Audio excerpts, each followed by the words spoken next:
Hey guys, this is Justin here, and I was going to explain some things on our next class, and there's some real fun stuff going on here, so I want to point that out to you.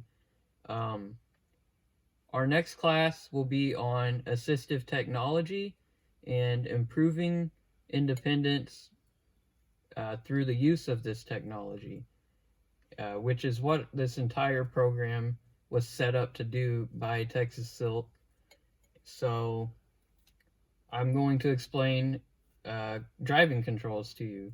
And this is a really cool setup. Anybody can drive with this setup, almost anybody, I should say. And there are other ways of setting up a driving setup like this. But this is a great way to improve your independence in your daily life, and hopefully you're able to have more fun. Alright, so before we get into the driving controls, I would just like to make a disclaimer that this process will be long and tedious. But I will say that I think it's been well worth the process we had to go through. And I'm going to give a abbreviated version of everything we had to go to.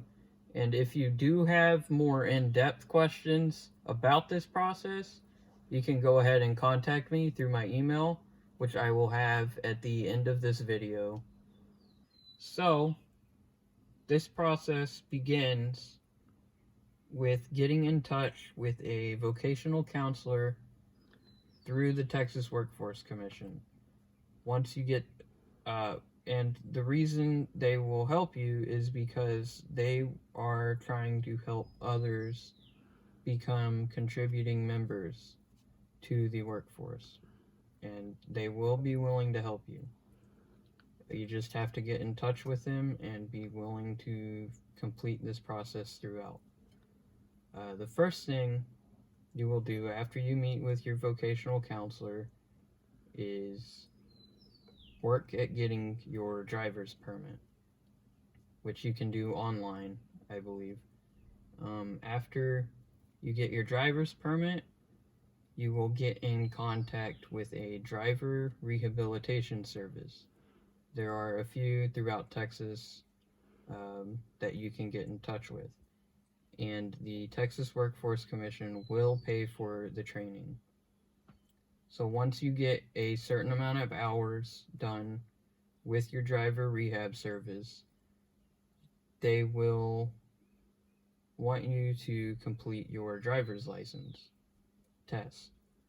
So in order to get that done, it will require you meeting with your driver rehab service counselor or person that's helping you, and you will drive their van in the test, and if everything goes right, you will be a licensed driver.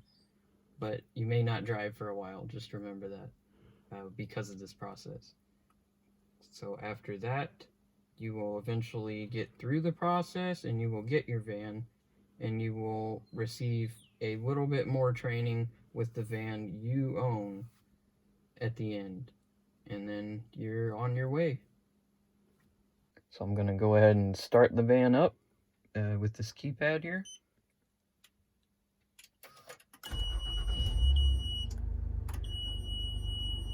Alright, what you're hearing, that beeping, is the car booting up.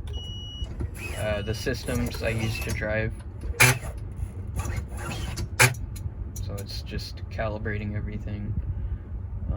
One cool thing about my setup is I still live with family, and we wanted a car that we could switch between me driving and someone else driving.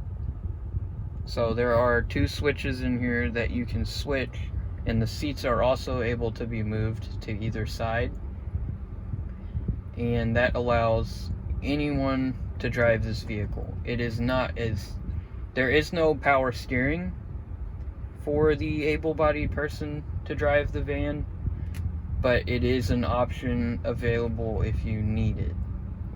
Like, say I got sick or I was physically unable to drive one day or that day, they could take the place for me. Alright, now I'm gonna jump into the controls. So I can control everything through this screen, my steering. I have throttle here, and this button right here is how I turn on my blinkers, honk the horn, and turn on my headlights and windshield wipers, stuff like that. If the button is not something you're able to use, you can do everything through this screen right here, but you'll have to be stopped to do it with this safely. I'm gonna show you my steering. So this horizontal wheel right here is sending a signal to motors behind the steering wheel, and it turns the steering wheel.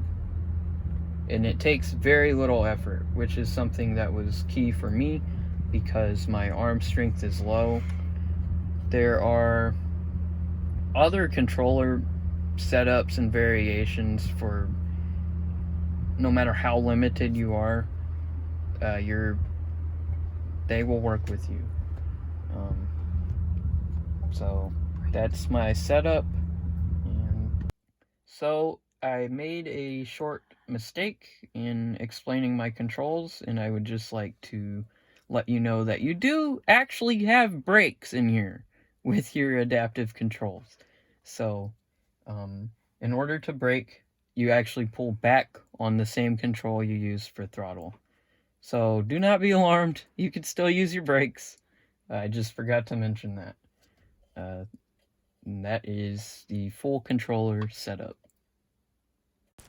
Just going to give one more quick reminder. Keep track of my social medias for updates on our upcoming class in the next few weeks on assistive technology. Thanks for watching.